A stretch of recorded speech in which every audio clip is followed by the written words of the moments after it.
Hello students, how are you all. आज हम discuss करेंगे अपना नेक्स्ट टॉपिक स्टोक्योमेट्री का। देखिए क्या होती है stoichiometry. It is the study of chemical reaction and calculations related to it. Stoichiometry क्या है? ये केमिकल रिएक्शन की स्टडी है कि हम किस तरह से केमिकल रिएक्शन को स्टडी करते हैं और उससे रिलेटेड कैलकुलेशंस को करते हैं। Calculations related to chemical reactions. देखिए बहुत सिंपल सा टॉपिक है। इससे पहले जो हमने मोल कंसेप्ट पढ़ा है उससे रिलेटेड आपको उसकी नॉलेज होनी चाहिए ताकि आप इस टॉपिक को बहुत ईजी आप कर पाएंगे। एक सिंपल सी इक्वेशन लिखती हूँ मैं यहाँ पे, क्योंकि यहाँ पे केमिकल इक्वेशन के बारे में बोला गया है, केमिकल रिएक्शन के बारे में बोला गया है कि केमिकल रिएक्शन को स्टडी करना और उसी पर्टिकुलर केमिकल रिएक्शन से रिलेटेड जितनी भी जो भी कैलकुलेशंस होती हैं उन कैलकुलेशंस को करना, इसी को ही क्या बोला जाता है? स्टोक्योमेट्री बोला जाता है। देखिए मैं एक केमिकल रिएक्शन कंसिडर करती हूँ यहाँ पे। Hydrogen reacts with oxygen for the formation of water. आप सबको पता है सिंपल सा रिएक्शन होता है कि जो हाइड्रोजन है, one hydrogen molecule here is reacting with oxygen molecule for the formation of water. यहाँ जो मैंने लिख रखा है उसका मतलब यही है, ठीक है। फिर उसके बाद अब केमिकल रिएक्शन होती क्या है? अगर मैं आपसे पूछूं कि what is a chemical reaction, एक केमिकल रिएक्शन क्या होता है, तो उसका मतलब क्या है? ये एक ऐसी प्रोसेस है जिसके अंदर क्या होता है? Old bonds break. 10th class में आपने स्टडी किया है फर्स्ट चैप्टर में इसको। Old bonds break and new bonds are produced. अब केमिकल रिएक्शंस में एक्चुअली होता तो यही है ना। क्या होता है कि ओल्ड बॉन्ड्स ब्रेक, जो पुराने बॉन्ड्स होते हैं, जो पहले के बॉन्ड्स हैं वो टूट जाते हैं और न्यू बॉन्ड्स की वहाँ पे फॉर्मेशन होती है, नए बॉन्ड्स वहाँ पे बनते हैं। फॉर एग्जाम्पल अगर मैं चाह रही हूँ कि हाइड्रोजन और ऑक्सीजन दोनों आपस में कंबाइन हो जाए और वो किसी कंपाउंड यानी कि यहाँ पे वाटर की फॉर्मेशन करें, तो उसके लिए क्या होगा? H2 यानी दो हाइड्रोजन एटम्स के बीच में एक बॉन्ड है, प्लस O2 यानी दो ऑक्सीजन एटम्स के बीच में बॉन्ड है। अब प्रोडक्ट में तो इनको आपस में कंबाइन होना है, यानी कि सबसे पहले ये वाला बॉन्ड ब्रेक होगा, दो हाइड्रोजन एटम्स के बीच का, दो ऑक्सीजन एटम्स के बीच का बॉन्ड ब्रेक होगा और उसके बाद फर्दर कुछ नए बॉन्ड्स बनेंगे और इस कंपाउंड की फॉर्मेशन हो जाएगी। हर केमिकल रिएक्शन में यही होता है। अब केमिकल रिएक्शन जब भी हम पढ़ते हैं, हमने स्टडी कर लिया कि ये भाई क्या होता है, ये केमिकल रिएक्शन होता है, लेकिन इसी के साथ यहाँ पे इस लॉ की भी बहुत इंपॉर्टेंस होती है, that is law of conservation of mass. Law of conservation of मास। ये जो मास है केमिकल रिएक्शन में या इक्वेशन में, वो हमेशा क्या रहता है? कांस्टेंट रहता है। या हम रिएक्टेंट्स और प्रोडक्ट्स के टर्म्स में अलग अलग पढ़ें तो हम क्या बोलते हैं? The mass of the reactants is always equal to the mass of products.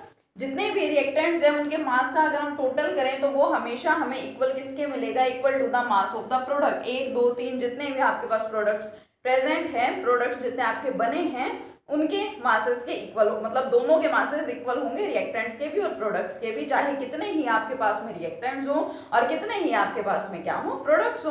तो देखिए यहाँ पे law of conservation of mass check कर लेते हैं। केमिकल रिएक्शन तो मैंने लिख दिया, अब देखिए कि क्या यहाँ पे law of conservation of mass satisfy हो भी रहा है या नहीं हो रहा है। तो देखिए H2, एक हाइड्रोजन एटम का मास होता है 1, 2 हाइड्रोजन एटम्स का कितना हो जाएगा? 2, प्लस एक ऑक्सीजन एटम का मास कितना होता है? 16। यहाँ पे है 2 ऑक्सीजन एटम्स यानी कि 32।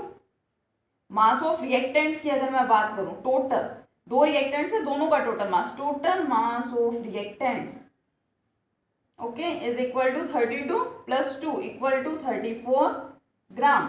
अगर लो यहाँ पे सेटिस्फाई होता है तो इट मीन्स प्रोडक्ट का मास भी 34 ही आना चाहिए। चेक कर लेते हैं क्या है मास ऑफ प्रोडक्ट। एक ही प्रोडक्ट है और उस प्रोडक्ट का मास देखिए यहाँ पे कितना है? 2 हाइड्रोजन एटम्स यानी 2 प्लस साथ में एक ऑक्सीजन एटम यानी 16, यानी कि ये तो क्या आ गया?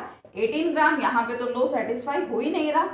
अब केमिकल रिएक्शन और law of conservation of mass related है एक दूसरे के। जो भी केमिकल रिएक्शन होता है उस केमिकल रिएक्शन की कंडीशन है कि वहां पे law of conservation of mass satisfy होना ही चाहिए। अब यहाँ तो ये लॉ सेटिस्फाई हो नहीं रहा, इसका मतलब क्या? ये रिएक्शन नहीं होता, लेकिन ये रिएक्शन तो होता है, आपको अच्छे से पता है। तो इसी लॉ को यहाँ पे सेटिस्फाई कराने के लिए हम यहाँ पे क्या करते हैं? Balancing. Balancing of chemical equations. बहुत सारे मेथड होते हैं बैलेंस करने के, लेकिन जनरली आप क्या कर देते हैं? हिट एंड ट्रायल मेथड से आप सिंपली फाइंड कर लेते हैं, बैलेंसिंग कर लेते हैं, ठीक है। तो लॉ ऑफ कंजर्वेशन ऑफ मास को सेटिस्फाई कराने के लिए, ठीक है, या आप यूँ चाह रहे हैं कि रिएक्टेंट्स और प्रोडक्ट्स के मासेस इक्वल हों, ठीक है। इक्वल यहाँ पे आपको नहीं दिख रहे थे, अब आप उन्हें इक्वल करना चाह रहे हैं तो यहाँ पे आपको किसकी हेल्प लेनी पड़ेगी, बैलेंसिंग। आपको इक्वेशन को क्या करना पड़ता है, बैलेंस करना पड़ता है। किस तरह से बैलेंस करेंगे, देखिए 2 ऑक्सीजन एटम्स है यहाँ पे तो एक ही ऑक्सीजन एटम है, तो क्या हो गया 2 molecules of water. Hit and trial method का मैं यहाँ पे यूज कर रही हूँ। अब यहाँ पे इसको 2 करने से हाइड्रोजन मेरे पास कितने हो गए, यहाँ 4 हो गए, यहाँ तो सिर्फ 2 हैं, तो इसके आगे भी क्या लग जाएगा, 2 लग जाएगा। और इस चीज का ध्यान रखिए, आपको कभी भी एटम की आइडेंटिटी को चेंज नहीं करना होता है जब भी आप बैलेंसिंग करते हैं। अगर यहाँ हाइड्रोजन है तो हाइड्रोजन ही रहेगा, ऑक्सीजन है ऑक्सीजन ही रहेगा, इसकी जगह कंपाउंड्स चेंज नहीं हो जाते हैं जब आप बैलेंसिंग करते हैं। कुछ स्टूडेंट्स यहीं पे मिस्टेक करते हैं। जैसे देखिए मुझे यहाँ पे ऑक्सीजन को बैलेंस करना था, I know here that I want 2 oxygen atoms. अब वो क्या करेंगे, अब यहाँ पे 2 नहीं लगाते हैं, क्या कर देते हैं O2। लेकिन देखिए तो मेरा कंपाउंड ही चेंज हो गया पूरा। H2O2 is what, it is hydrogen पर ऑक्साइड। क्या मैं यहाँ पे हाइड्रोजन पेरोक्साइड की फॉर्मेशन करवा रही हूँ, नहीं। क्या बन रहा है यहाँ पे, तो वाटर बन रहा है। तो ये मेथड रॉन्ग होता है, आपको इधर नहीं लगाना होता, आप सामने मल्टीप्लीकेशन में दिखाते हैं इस तरह से, ठीक है। तो अब आपका क्या हो गया, केमिकल रिएक्शन यहाँ बैलेंस हो गया। बैलेंस होने के बाद देखिए चेक करते हैं कि क्या रिएक्टेंट्स के मास और प्रोडक्ट का मास इक्वल आया है या फिर नहीं आया है। तो देखिए 2 हाइड्रोजन आइटम्स का मास यहाँ पे 2 था, ठीक है। अब यहाँ पे भी 2 आ रहा है, यानी कि कंप्लीट हाइड्रोजन मोलिक्यूल का मास कितना हो गया 4 प्लस ऑक्सीजन मोलिक्यूल का कितना होता है 32, कितना हुआ, एडअप कीजिए 36 ग्राम। रिएक्टेंट्स का मास कितना हो गया 36। यहाँ देखिए वाटर का मास 18, ठीक है, और 2 मोल्स ऑफ वाटर के 2 × 18 यानी कि कितना हो गया 36। करके देख सकते हैं आप, 2 से आपको मल्टीप्लाई ही तो करना है इस पूरे के मास को। तो हाइड्रोजन का 2 प्लस ऑक्सीजन का 16 यानी कि 18 × 2 इज इक्वल टू 36 ग्राम। तो बैलेंसिंग से क्या होता है, आपका लो सेटिस्फाई हो जाता है। तो यहाँ स्टोइकियोमेट्री को स्टडी करने के लिए इन तीनों का मैं आपको क्यों यहाँ पे यूज बता रही हूँ, क्या इनका रोल है, किस लिए मैं इसको यहाँ पे यूज कर रही हूँ, कि ये सब एक दूसरे से इंटर रिलेटेड ही हैं। क्योंकि देखिए स्टोइकियोमेट्री है क्या, stoichiometry is the study of chemical reaction. Chemical reaction की स्टडी को ही तो हमने स्टोइकियोमेट्री बोला है, and calculations related to it. और इसी इक्वेशन या इसी रिएक्शन से रिलेटेड मेरे पास जो कैलकुलेशंस होंगी उसको स्टडी करना, यही तो क्या है, स्टोइकियोमेट्री है।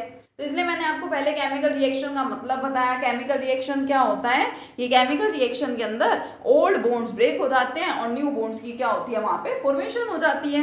और जब भी आप कोई केमिकल रिएक्शन लिख रहे हैं तो उसके अंदर फिर आपको चेक करना होता है कि लॉ ऑफ कंजर्वेशन ऑफ मास वहां पे क्या रहे, सेटिस्फाई होना ही चाहिए, सेटिस्फाइड रहे वहां पे।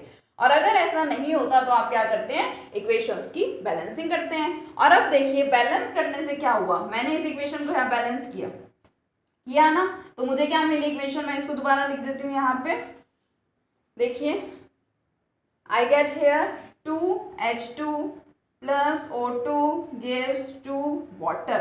यानी कि यहाँ हाइड्रोजन के 2 मॉलिक्यूल हैं, वाटर के भी 2 मॉलिक्यूल हैं, ऑक्सीजन के आगे कुछ नहीं है, तो अंडरस्टूड है ऑक्सीजन का क्या है 1 मॉलिक्यूल है। तो डियर स्टूडेंट्स, जो हम इन मॉलिक्यूल्स के आगे ये नंबर लगाते हैं, ये कोफिशिएंट्स लगाते हैं, इनको बोला जाता है स्टोइकियोमेट्रिक कोफिशिएंट्स। कौन से कोफिशिएंट्स हैं ये, stoichiometric coefficients. These coefficients are known as the stoichiometric coefficients।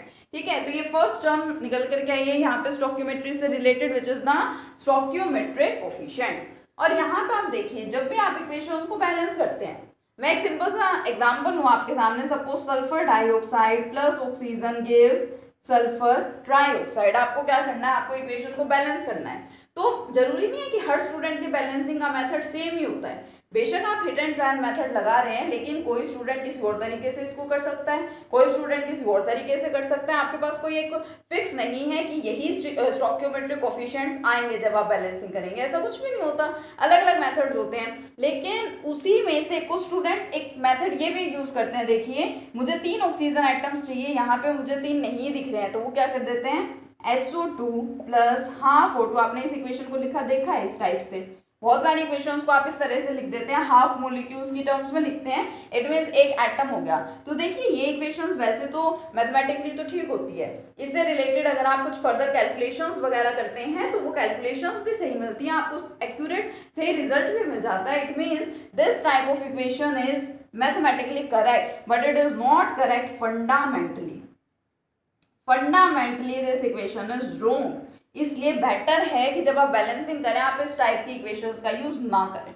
ठीक है, मैथमेटिकली ठीक है, आपको रिजल्ट्स एक्यूरेट मिल जाते हैं, उसमें कोई बड़ी बात नहीं है, लेकिन फंडामेंटली इस तरह का जो रिप्रेजेंटेशन है वो ठीक नहीं है, तो बेटर है। देखिए मैंने यहाँ पे इसको हाफ O2 करके कुछ नहीं किया था, मुझे एक ऑक्सीजन चाहिए था प्रोडक्ट साइड में, यहाँ पे 2 ऑक्सीजन थे, तो मैं चाहती तो इसको हाफ कर सकती थी, वो इक्वेशन मैथमेटिकली ठीक होती, लेकिन फंडामेंटली उसे इस तरह से नहीं मेंशन किया जाता, तो बेटर है आप इस तरह के मेथड्स का यूज कीजिए बैलेंसिंग में। ठीक है, तो स्टोक्योमेट्री से रिलेटेड हमारे पास फर्स्ट टर्म यहाँ पे क्या आई है, स्टोक्योमेट्रिक कोफिशिएंट्स। एक और नई चीज यहाँ पे सीखने के लिए क्या है आपके पास कि आप क्या बोलते हैं 2 hydrogen molecules 1 oxygen molecule, means इस इक्वेशन को मैं थोड़ा सा इलैबोरेट कर दूं तो मैं क्या बोलूंगी, here 2 hydrogen molecules reacts with 1 oxygen molecule for the formation of 2 molecules of water. तो यहाँ स्टोक्योमेट्री में एक और इम्पोर्टेंट बात आ जाती है जो आपको अच्छे से समझनी है, यहाँ पे हम मोलिक्यूल्स वर्ड का यूज ना करते हुए क्या बोलते हैं कि here are 2 moles of hydrogen. क्या है ये, मोल्स होते हैं, 2 moles of hydrogen combines with 1 mole of oxygen. क्या लेंगे हम यहाँ पे, मोल वर्ड का यूज करेंगे, 2 moles of hydrogen reacts with 1 mole of oxygen for the formation of 2 moles of water. ठीक है, और आपको अच्छे से पता है, अगर आपको मोल पता है किसी के, आपको पर्टिकुलर इक्वेशन में बता दिया जाए कि इसके इतने मोल्स यहाँ पे प्रेजेंट है, तो नंबर ऑफ मोल्स से आप बहुत सारी चीजें फाइंड कर सकते हैं। नंबर ऑफ मोल्स अगर आपको पता है तो आप वहां से क्वांटिटी भी फाइंड कर सकते हैं। नंबर ऑफ मोल्स अगर आपको पता है तो आप वहां से क्या कर सकते हैं, वेट फाइंड कर सकते हैं, किसी का वेट फाइंड करना चाहें तो, वॉल्यूम फाइंड करना चाहें तो वॉल्यूम भी फाइंड कर सकते हैं। किस तरह से फाइंड करते हैं वो आपको भी बताती हूँ। हम लोग मोल कंसेप्ट स्टडी कर चुके हैं और उसमें हमने क्वांटिटी को, जिसमें हमने एवोगैड्रोस नंबर का यूज किया था, क्वांटिटी को, वेट को या मास को और वॉल्यूम को हम मोल से कंपेयर करके लिखते हैं। मोल को हमने उन्हीं 3 चीजों में डिफाइन किया था।